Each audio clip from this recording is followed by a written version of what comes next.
Okay, well, I wanted to get a video of actually draining the block and draining the manifold and putting the antifreeze in, and how to do it right.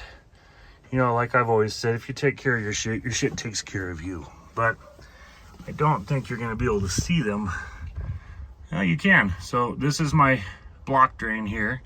They're all different. Sometimes they're just a plug, but you always want to. So you want to open your drain, and then my manifold drain is right. It's right here.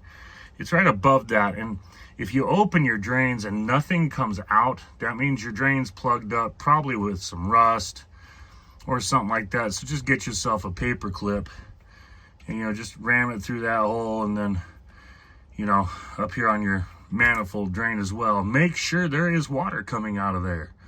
Otherwise, it's plugged up and your stuff's going to freeze, and you're going to crack your manifold, you're going to crack your block, and your engine's going to be toast, which is bunk.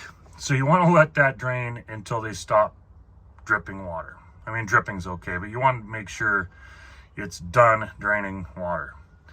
Then you come up here to your cooling hoses, and you want to get them off. So you get your hose clamp undone, pop that off, get this hose clamp undone, pop that off.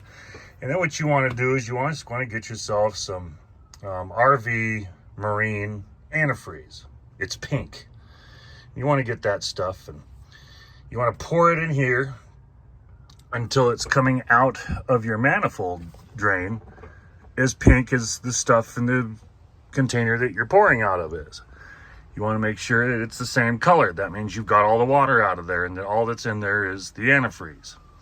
And then same thing with the other side. You want to pour that in until it starts coming out of your block drain as pink as what you're putting in is. So it's really that simple. There's nothing else to it.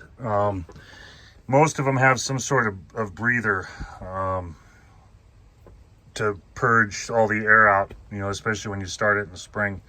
You gotta make sure you loosen that.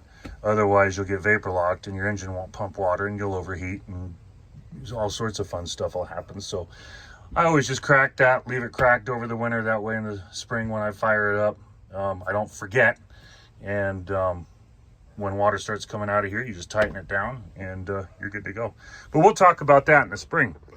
So if you have any questions, feel free to leave a comment. And I'm usually on and off YouTube at least once a day or so. So I tend to see stuff. Hope everything works out well for you guys, and you have a good winter, and probably talk to you again next spring.